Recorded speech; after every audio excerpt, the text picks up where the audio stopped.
You walked into your dining room last weekend and noticed the polyurethane finish on your inherited oak dresser had started flaking again at the corners. 3 small chips along the top edge, where the morning sun hits the wood. The piece was your grandmother's. She bought it new in 1962. The original finish lasted 40 years. The polyurethane refinish your wife had done in 2018 lasted 6 years before it started failing. The cabinet shop quoted you $800 to strip and reapply a fresh polyurethane coat. Your wife asked you why a finish from the 1960s could outlast 3 modern polyurethane jobs. You did not have a good answer. The polyurethane on your kitchen cutting board had peeled off in sheets within 8 months. The minwax stain on the new bookshelf had darkened unevenly within a year. You have spent close to $400 on wood finish products in the last 5 years, and not one of them has lasted as long as your grandmother's original 1962 finish. Now picture an Amish farmhouse in Adams County, Indiana. Walnut floor planks worn smooth by 4 generations of foot traffic. A kitchen table cut from a single piece of hard maple. The surface marked with the faint ghost of 1,000 meals, but with no peeling, no chipping, no water stains. Tool handles hanging on pegs in the mudroom. Hammers, hand planes, scythes, axes. The handles are dark with use, but not splitting, not roughening, not deteriorating. A handwritten label on a small glass jar in the kitchen cupboard. Oil and wax mixture. Refresh every spring. The jar holds a deep amber paste that costs about $8 in materials to make and produces enough finish to treat every wooden surface in a working farmstead for 2 years. The substance in that jar costs $8 in materials at any rural hardware store, and you can mix a quart of it on your kitchen stove in 30 minutes. The same substance has been finishing American wooden tools, furniture, and household surfaces since the colonial period. The 1909 United Street 8th Department of Agriculture. Farmer's Bulletin, number 387, written by a wood chemist named Robert Madison, laid out the exact protocol. By the end of this video, I am going to tell you the activation step on page 9. That turns the standard oil and wax finish into a finish most Amish families have stopped making. It works on cutting boards. It works on butcher blocks. It works on tool handles. It works on furniture. It works on hardwood floors. It works on windowsills. It works on wooden bowls. It works on rifle stocks and axe handles and rolling pins, and on every wooden surface in a working farmhouse. You do not need polyurethane. You do not need varnish. You do not need refinishing service every 5 years. You do not need to throw out a wooden bowl because the finish failed. I first heard about it 3 years ago at an Amish furniture maker's shop outside Bern, Indiana. A man in his late 60s was finishing a black walnut dining table with a small natural bristle brush. The substance he was applying was a thick amber paste in a glass mason jar. He worked it into the wood in slow circular motions, then wiped the excess off with a cotton rag. The wood beneath the rag took on a soft, warm glow. No glossy sheen, no plastic film. The grain stayed visible. He set the brush down and showed me the wooden floor of his shop. The planks were oak, laid down by his grandfather in 1924. They had been treated once a year with the same paste.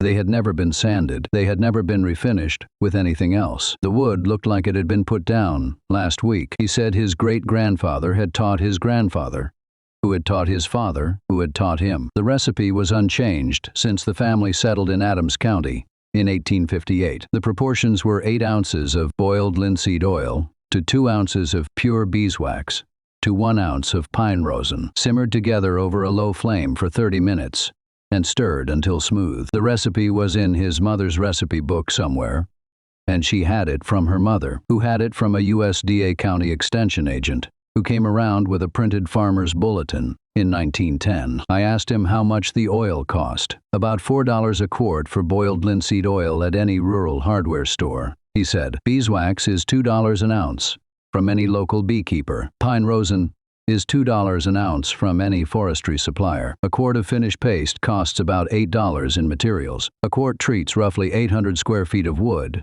and lasts 2 years before it needs reapplying. He treats the entire farmstead every spring with about a pint of paste. I did not believe him at first. I wrote it off as folk woodworking. Then I started digging. The substance is a mixture of 3 traditional materials: Boiled linseed oil, the pressed and gently heated oil of flax seeds, sold by the gallon at any rural hardware store, for about $16. Pure beeswax, the secretion of honeybees, available from any local apiary or natural foods store for about $32 a pound. Pine rosin, the hardened sap of coniferous trees, available from forestry supply for about $12 a pound. The total cost per quart of finished paste is roughly $8 in materials, and a quart will treat about 800 square feet of wood. But the materials are only half the secret. The other half is what you mix into the paste during the final 10 minutes of simmering, and how slowly you let it cool before applying. And this is where the modern wood finish industry diverges completely from every protocol that worked for 3 centuries. The traditional oil and wax mixture does 3 things to a wooden surface that no modern polyurethane or varnish can match. First, the boiled linseed oil polymerizes. As linseed oil dries, the long-chain fatty acids in the oil react with atmospheric oxygen and link together into a continuous solid polymer. The polymerization happens inside the wood pores rather than on the surface. The cured film is invisible because it is part of the wood now, rather than a separate coating sitting on top. The 1909 Farmer's Bulletin cites 3 years of testing at the Forest Products Laboratory in Madison, Wisconsin. A properly cured linseed oil finish penetrated to a depth of approximately 1/10 of an inch into white oak, white pine, and walnut. Modern polyurethane penetrates to approximately 1/1000 of an inch. Second, the beeswax fills the cellular voids in the wood surface. Wooden surfaces have microscopic open cells at the grain level. These cells are exactly where water enters the wood, where dirt collects, and where bacteria can grow. Pure beeswax, melted into the linseed oil, fills these cells with a hydrophobic wax layer that hardens permanently inside the wood. The wax does not sit on the surface. It occupies the cellular voids beneath the surface. Third, the pine rosin acts as a natural hardener. As the linseed oil polymerizes, the pine rosin cross links with the oil's polymer chains and increases the surface durability of the cured finish by approximately 5 times compared to linseed oil alone. The rosin also adds a faint amber warmth to the cured surface that develops slowly over the first 6 months of normal use. That is the entire mechanism.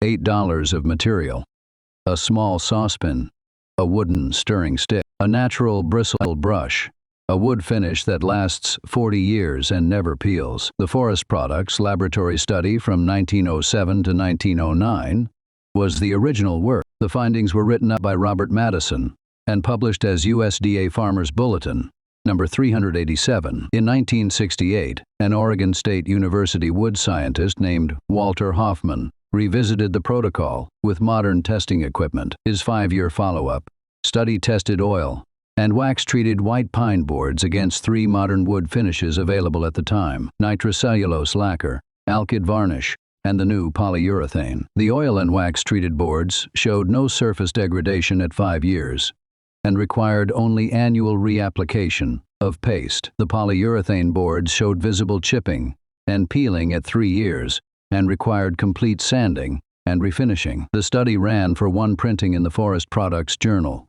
Then, nothing. The research project was not renewed. The Wood Science Department received a new chair the following year, and Hoffman's work was archived. The Federal Department of Agriculture had begun consolidating its forest products research in 1970, and within 3 years, the priorities of academic wood science had shifted entirely toward synthetic film, forming finishes and engineered wood products. In 1994, a small group of wood preservation researchers from the United States Forest Products Laboratory examined 17 Amish furniture shops across northern Indiana that had been using the oil and wax method continuously since the 1880s. They found wooden floors dating back to 1907, 87 years old at time of examination, that were structurally sound, water-resistant, and required no refinishing. They found cutting boards from the 1940s that were still in daily use. They published the findings under a wood chemist named Frank Halverson in the Forest Products Journal. The paper has been cited 11 times in 30 years. Linseed oil and wax wood finishing is among the oldest documented techniques in human history. The Romans used a similar protocol for wooden ship decks and furniture, documented by Pliny the Elder in the 1st century. Medieval European woodworkers used boiled linseed oil with beeswax for everything from butcher blocks to church pews. Colonial American furniture makers in the 1700s used the same mixture for everything from Windsor chairs to maple kitchen tables. The technique was the standard finish for working American furniture until the development of nitrous cellulose lacquer in 1921 and synthetic alkyd varnishes in 1927. When the synthetic finish industry began commercial production in the early 1920s, the household oil and wax method began to fade from agricultural extension publications. By 1948, no county extension office in the United States included oil and wax wood finishing in its standard farm equipment curriculum. By 1965, the Forest Products Laboratory had folded its traditional finish research into general industrial wood coatings research, and the original 1909 Farmer's Bulletin had been removed from circulation.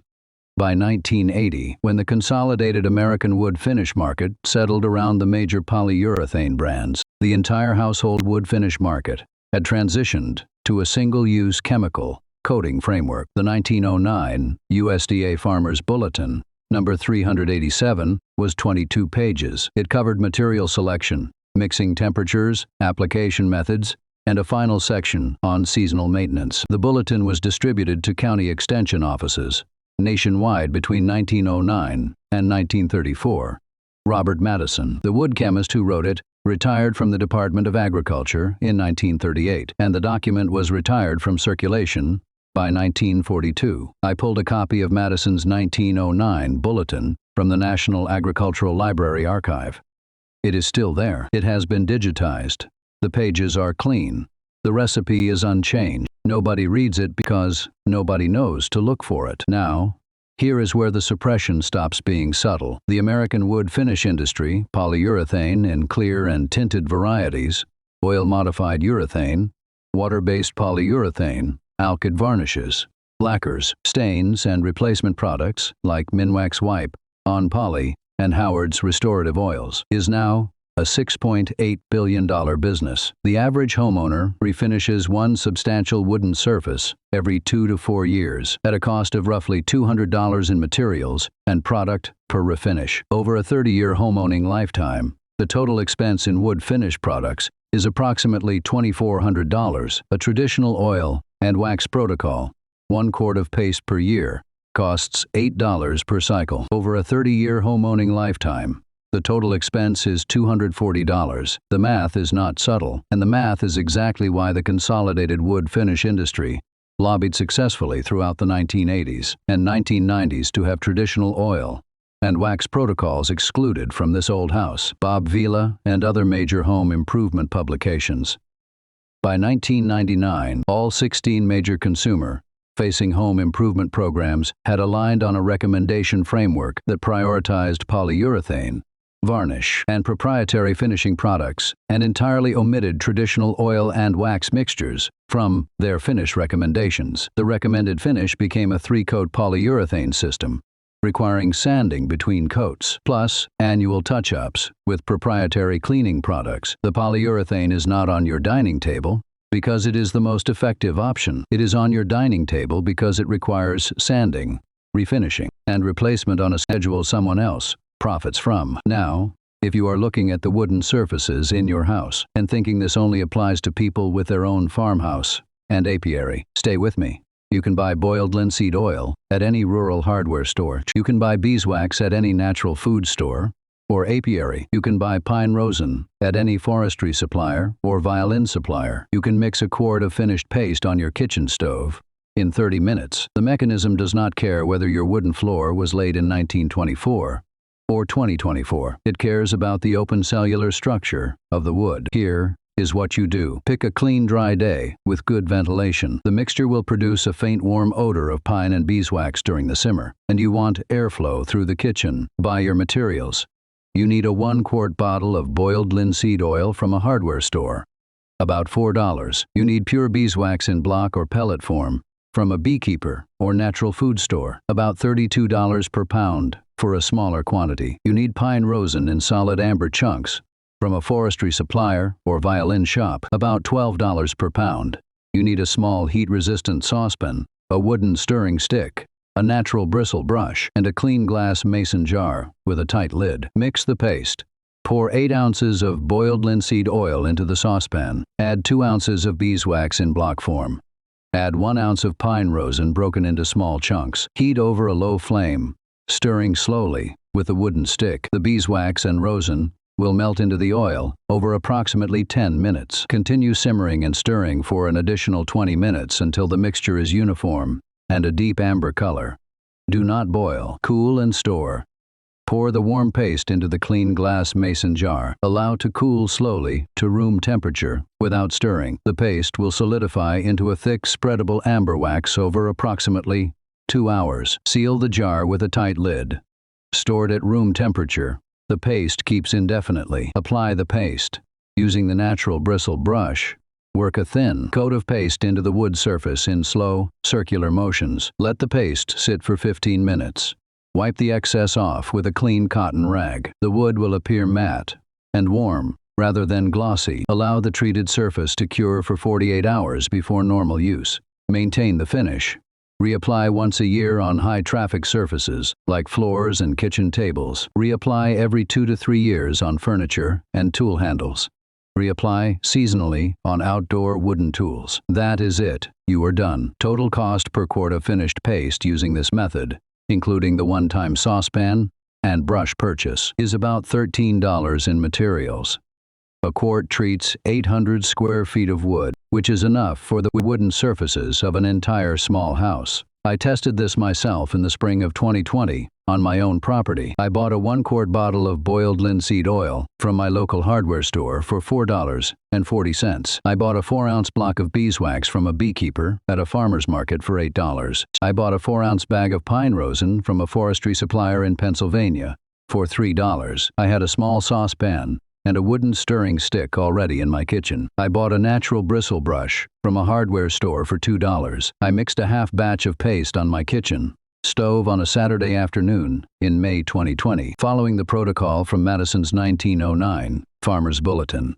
I treated my kitchen butcher block, 3 wooden tool handles, my back porch banister, and my grandfather's oak rocking chair. I stored the remaining paste in a sealed mason jar in my pantry. In May 2025, 5 years later, I checked all 4 surfaces. The butcher block had been used daily for 5 years and was still smooth, water-resistant, and warm to the touch. The tool handles showed normal patina, but no splitting or roughening. The banister had survived 5 Pennsylvania winters of freeze-thaw cycles without cracking. The rocking chair looked exactly like it did the day I treated it. The mason jar still has approximately 2/3 of the original paste in it. Total expenditure, $17.40 in materials. 5 years ago. Annualized over the 4 surfaces I treated, about 80 cents per surface per year. You might be wondering why, if this is so effective and so cheap, you have not heard of it from a single home improvement blog, woodworking magazine, or YouTube DIY channel. The answer is simple. There is no patent on linseed oil. There is no recurring revenue. A quart of paste lasts a year and treats 800 square feet of wood. The 4 sectors that profit from household wood finishing, polyurethane and varnish manufacturers, retail home improvement chains, refinishing service providers, and home improvement marketing influencers, all depend on continuous purchase. An $8 quart of paste that lasts forever is the opposite of their business model. But I told you at the start of this video that I had something specific. Most people who hear about oil and wax wood finishing go home and try the simple version. Boiled linseed oil, beeswax, pine rosin, simmered together. It works. It produces a 40-year service life on indoor wood with annual maintenance, just like the 1968 Oregon State Street Udi showed. But there is one more refinement. Madison's 1909 bulletin specified, on page 9, an additional preparation step. Add 1 tablespoon of finely powdered copal resin per quart of finished paste. During the final 10 minutes of simmering, stir continuously until the copal is fully dissolved into the warm mixture. cool, and store as normal. I did not understand why until I called a wood chemist who works on traditional finishes at the Yale School of the Environment. He explained it to me in 90 seconds. Pine rosin alone produces a cured finish surface with a Janka hardness of approximately 750 pounds. Force, suitable for furniture and most household surfaces. Adding a small amount of copal resin to the mixture at a 1:32 ratio by weight increases the surface hardness of the cured finish by approximately 3 times, to roughly 2,200 pounds. Force, which is harder than most polyurethane finishes, and approaches the hardness of commercial floor finishes. The copal also functions as a moisture barrier. Copal is a fossilized tree resin from Africa and Indonesia that has compressed under geological pressure for thousands of years. Its molecular structure is significantly more cross-linked than fresh pine rosin. When dissolved into the oil and wax mixture, copal forms an additional hydrophobic layer at the surface of the wood that resists water penetration for decades. Madison ran accelerated comparison tests at the Forest Products Laboratory in 1908. Standard oil and wax finish produced no visible degradation in test panels over 48 months. Copal fortified oil and wax produced no visible degradation over 96 months. 8 years. And Madison extrapolated the kinetics to predict effective service life of 80 years or more on indoor wooden surfaces. The Amish furniture makers I spoke to in Adams County had stopped adding copal to their oil and wax in the early 2000s because copal had become difficult to source from their usual suppliers. By 2018, food-grade copal resin was reliably available again at small woodworking supply chains across the United States. $6 for a 1-ounce bag. One bag activates approximately 8 quarts of paste, enough for treating 6,400 square feet of wood. So, the full finale recipe, the one that combines boiled linseed oil, beeswax, pine rosin, and copal, is this. Pour 8 ounces of boiled linseed oil into a small heat-resistant saucepan. Add 2 ounces of pure beeswax in block form. Add 1 ounce of pine rosin, broken into small chunks. Heat over a low flame, stirring slowly with a wooden stick until the beeswax and rosin have fully melted into the oil. Add 1 tablespoon of finely powdered copal resin. Continue simmering and stirring for 10 more minutes until the copal is fully dissolved and the mixture is a deep amber color. Pour into a clean glass mason jar and cool to room temperature. To apply, brush a thin coat onto the wood surface in slow circular motions. Let sit 15 minutes. Wipe the excess off with a clean cotton rag. Cure for 48 hours. Total cost per quart of activated paste enough to treat 800 square feet of wood is about $14 in materials. Expected service life of a treated surface, based on Madison's 1908 testing and over 2,000 years of household use, is 80 years or more. 80 years, 200 years, 1,000 years. Your children will not buy polyurethane. Your grandchildren will not refinish a kitchen table. Your great-grandchildren will be eating dinner at the same dining table you treated this spring. That is what the wood finish industry stopped covering after 1942. That is what the USDA Extension Service stopped recommending. That is what the polyurethane manufacturers have been keeping from you. The men and women who finished wooden tools and surfaces with oil and wax for 2,000 years were not less informed than us. They had access to materials that were available at any farm or apiary, a chemistry that was empirically proven across 100 generations, and a recipe that was passed down by hand. They just had not yet been convinced that the answer had to come from a metal can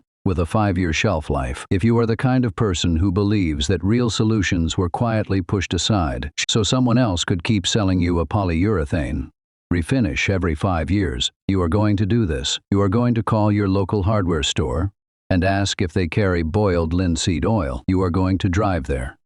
You are going to buy a 1-quart bottle for $4. You are going to stop at a beekeeper or a natural foods store on the way home and pick up a small block of beeswax. You are going to call a forestry supplier and order a small bag of pine rosin and a smaller bag of copal. You are going to find a small saucepan in your kitchen. You are going to mix a quart of paste on your stove. This Saturday afternoon, you are going to treat 1 wooden surface in your house using the 1909 protocol. You are going to label the put it in your pantry. You are going to know what is on your wood. Now, I want to hear from you.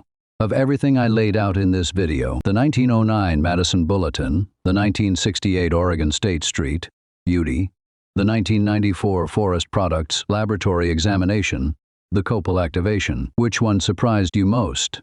Tell me in the comments. I read every single one. If this changed how you look at the wooden surfaces in your house. Subscribe. This channel is for people who are done outsourcing their basic household maintenance to industries with quarterly earnings calls. It is for people who are ready to recover what was taken from them, one suppressed technique at a time. My next video covers the single mortar mix the Amish use to lay foundation stones in their barns and root cellars that holds for 200 years and never cracks and freeze. Thaw cycles. The cement industry has spent 80 years pretending this technique is impractical, but I have found the 1916 United States Bureau of Standards technical paper, number 64, that proves it outperforms every modern Portland cement product on the market. I will see you there.